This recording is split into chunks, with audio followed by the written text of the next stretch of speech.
Саламатсыздар урматтуу Чалкан медиа каналынын көрөрмандары, 27-июнга алынган акыркы сааттагы жаңылыктар менен тааныштырабыз.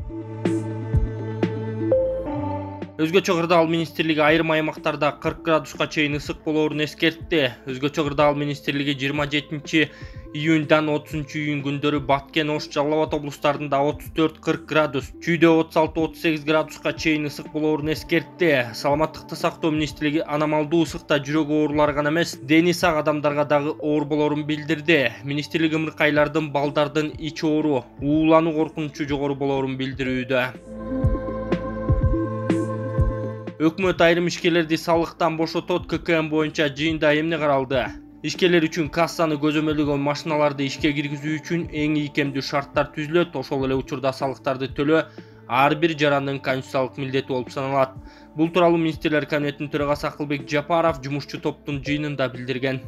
Анда экономика жана коммерция министрлигинин мамлекеттик салык кызматынын кызматкерлерин жана ККМди милдеттүү түрдө киргизүүгө каршы чыккан ишкерлердин 10 күндүк ишинин жүрүшүндө иштелип чыккан жумушчу топтун сунуштары талкууланган. Жапаров алкоголдук ичимдиктерди, курамында алтыны бар продукцияларды, муңай продуктуларын сатуу менен алектенген ишкерлер ККМди сөзсүз түрдө колдонуп, эсеп фактураларга ээ болушу керектигин белгилеген. Кеңешменин жыйынында бир катар чечимдер, анын ичинде үй бүлө мүчөлөрү менен бирге ишкердик менен алектенген чакан жана орто бизнестин өкүлдөрүнүн жылдык жүгүртүүсү 8 миллион сомго жетпесе, аларды салыктан бошотуу жөнүндө чечим кабыл алынды деп жазылган билдирмеде. Ошондой эле жыйындын жүрүшүндө ишкерлерге көбүрөөк маалымат берүү чечими кабыл алынды. Анткени алардын көбү кассаны көзөмөлдөгөн аппараттарды кантип иштетүүнү түшүнбөй жатканын моюнга алышкан. Жумушчу топтун кезектеги жыйыны бир жумадан кийин өтөт. Анда ишкерлердин башка категориялары жана ККМди киргизүүдөгү шарттары каралат. Владимир Путин Тажикстанга барат. Россиянын президенти Владимир Путин келе жаткан жума ичинде Тажикстанга барат. Бул тууралуу Россия 1 каналынын көрсөтүлгөн Москва Кремль Путин берүүсүндө кабарланды. Путин алгач Душанбеге барат. Ал жактан Тажикстандын президенти Эмомали Рахмон менен сүйлөшүп, жумушчу түштөнүү болот дешти программадан. Мындан тышкары Путин келе жаткан жумада Түркмөнстанга дагы барып, Каспий саммитине катышаары айтылган. Ошондой эле Москвадан Индонезиянын башчысы Жоко Видодо менен жолугушат. Мелис Аспеков кумтөр менен болуп жаткан окуя Садыр Жапаровдун аферасы. Абактагы саясатчы Мелис Аспеков абактан билдирүү тараткан. Аспековдун билдирүүсү Политузник Facebook баракчасына чыккан. Кайрылууну сиздерге сунуштайбыз. Жакында канадалык Center Gold компаниясы менен Кыргызстан тараптын ортосундагы өз ара дооматтарды жөнгө салуу боюнча чаралар жөнүндө өкмөт токтом чыгарды. Келишим боюнча кумтөр кыргыз тарапта толук калыш үчүн биринчи Center Gold компаниясындагы кыргыз алтын ишканасы ээлик кылган 26,1% акцияны Center алат. Өткөрүп алгандан кийин Center компаниясы акцияларды жокко чыгарат. Бул 1 миллиард долларга чейин түзүлгөн. Бизге өмүр бою пайда алып келе турган байлыгыбыз 30 жылдан бери кумтөрдү тоноп казып кеткен үчүн ордуна калган кирешебиз болчу. 2021 жылдын 7 майында Бишкек шаарынын Октябрь райондук соту Кумтөр Gold Company жаа канааттандырылган доосунан компания келтирген экологиялык зыян үчүн мамлекетке 263 миллиард сом төлөөгө милдеттенилгенден баш тартуу. Үчүнчү эки тарап тең бардык юрисдикциялардагы соттук талаштардан жана өз ара доолорунан жоопкерчиликти артпаган абалда толук жана биротоло баш тартуусу керек. Эми калган чакан жагдайларга майдаланып токтолбой эле коеюн. Эсиңерде болсо керек, Садыр Жапаров өзүнүн сөзүндө бизге кумтөр аябагында экологиялык зыян алып келди. Пара берип баардыгын сатып алды. Кайсыл эл аралык сотко барбасын биз утуп алабыз деген эле. Садыр Жапаров өзүнүн сөзүндө 30 жылдын ичинде талкаланган кумтөр үчүн ушунча байлыкты колуна карматып беребиз деп айткан эмес. Ошентип айтса ошол жерден эл аны жеп коймок. Жапаровдун өз сөзүндө кумтөрдү алдык, Center эч нерсе кыла албайт, эмне тоону көчүрүп кетмек беле деген дагы бар. Бирок иш жүзүндө тымыздын такыр башкача болуп жатат. Айта берет, кайта берет дегендей. Мен сиздерге бир сырды ачып берейин. 2012 жылы Садыр Жапаров кумтөргө каршы чыкканда ага 100 миллион доллар алганга сунуш түшүп, Садыр Жапаров албай баш тартканды жарыя кылганын коомчулук жакшы билет. Ал сөз калып, эч кандай андай ага сунуш түшкөн эмес. Бул миф. Бул Жапаровдун ойлоп тапкан пиар жолу. Ал эми мүмкүн азыр ушунча эбегейсиз колдо турган байлыкты Центерга өткөрүп бериш үчүн баягы эңсеген кыялындагы 100 миллион, балким 200 миллион долларды эми алып жаткан жокпу? Маселе мына ушунда жатат. Реалдуу караганда кумтөр биздин жерде турат. Ээси бизбиз. Эл аралык алгачкы соттон уттук, жергиликтүү соттон 3,5 миллиард доллар уттук. Соттошсок балким дагы утабыз. Алтын казылып бизде калып жатат. Мен түшүнбөйм. Эми биз эмнеге Шылуун, Центара менен дос болуп, аларга ушунча байлыкты бекер өткөзүп беришибиз керек? Садыр Жапаров Бөлтүрүк жана Акылбектин колдору менен жоопкерчиликтен качып чоң афераны кылган турат. Урматтуу прогрессивдүү элдин бөлүгү, биз мындай аферага карама-каршы туруп жол бербешибиз керек.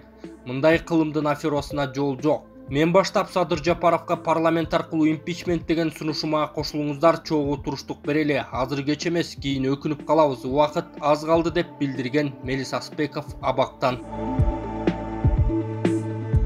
Бабанов менен Казакбаев саясий айдыңда Равшан Жээнбековдун көлөкөсүндө калды. Ушундай Өмүрбек Бабанов менен Руслан Казакбаевден эч нерсе чыкпай калды. Равшан Жээнбековду колдойлу деген таластык аттуу баштуулар жакын арада өз ара маселеттешип, шерденип калышкан чактары. Чындыгында эле береги эйкиллөк саясий кырдаал боюнча үн катпай, коркконго кош көрүнөт таризмде коңулга баштарын катышканы жашуун эмес. Ал эми Равшан мырза барган сайын күчөп, бийлик менен кармашып, үстөмдүк жасап, саясаттын кумарына катуу кирип кетти. Жогорку төбөлдөр деле туура түшүнүп, айбаттуу оппозиционерлерди камабай, коомдук пикирлерди эске алып, сабыр кылып турушкандай. Негизи кандай гана бийлик болбосун, оппонент сөзсүз керек. Сын пикир айтылып турбаса, аягы сасымал былкылдап, бирип-чирип кетпейби? Анын сыңарындай убагында ачык, курч кеп сунуштар айтыла бергени туура. Бул өңүттөн алганда Равшан Жээнбеков лидер катары рейтингин көтөрүп, эрдигин ашкерлөөдө. Эрегештин аягы эмне менен бүтөт болду экен деп жазган Арба Кейжи сайты. Талас сууга агып кеткен экинчи кыздын сөөгү табылды. Талас районунун Бакаята районунда сууга агып кеткен экинчи кыздын сөөгү табылды. Бул тууралуу Өзгөчө кырдаал министрлигинин маалымат кызматынан кабарлашты. Трагедия Актөбө айылында болгон. Агымы катуу каналдын суусу кечээ 2, 13 жана 14 жаштагы өспүрүм кыздарды агызып кеткени кабарланган. Бүгүн эртең менен бирөөнүн сөөгү табылганы айтылган. Экинчи өспүрүмдү кайрадан ушул суудан таап чыгышкан. Мындан сырткары кечээ ушул облуста Киров суу сактагычына 2 бала чөгүп кеткен. Өзгөчө кырдаал министрлиги кыргызстандыктарга балдарды чоңдордун көзөмөлсүз сууга түшкөнгө жибербей, коопсуздук эрежелерин сактоону эскертүүдө. Өздөрүндө балдар ок жеп жатат. Байсалов акыл айткан акшылык буюмга каарын төктү. Министрлер кабинетинин төрагасынын орун басары Эдил Байсалов Кыргызстанга акыл айткан америкалык уюмдун өкүлүнө каарын төктү. Аткамнер Twitter баракчасына кайсы бир иш-чарада сүйлөгөн видеосун жүктөгөн. Анда Кыргызстан кичинекейлерди коргоо боюнча лекцияларга муктаж эместигин, өзгөчө жума сайын бала бакча мектептерде балдар ок жеп жаткан окуялар катталган өлкөнүн кеңеши кереги жоктугун айткан. Жакында эле бизге америкалык Эрика келип, менин өлкөмө бир нерсени үйрөтүүгө аракет кылып, жана биз кандай жаман, караңгы, акылсыз экенибизди айтты.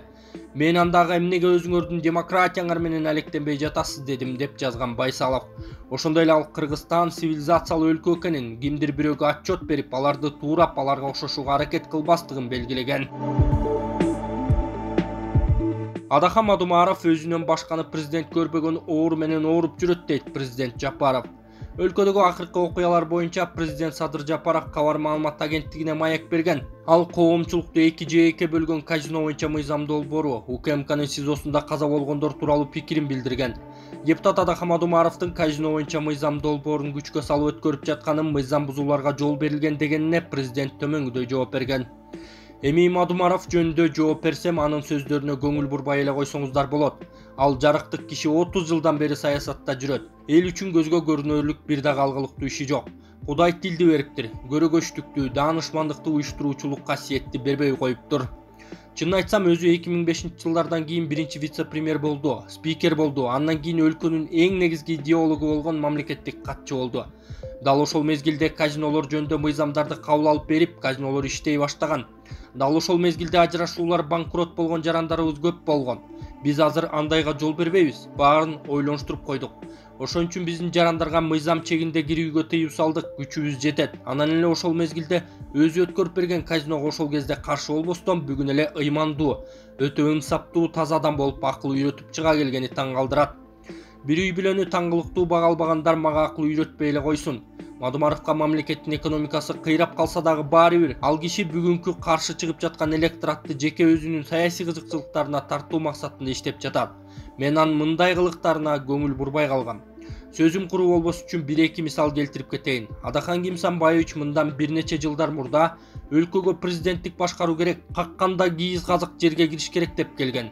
Кайсы бир журналисттин Садыр Жапаров бийлик башына татыктуу деген суроосуна азыркы белгилүү саясатчылардын бешөөнү бириктирсең Садыр Жапаровго тең келе алышпайт, татыктуу деп жооп берген учурлары болгон.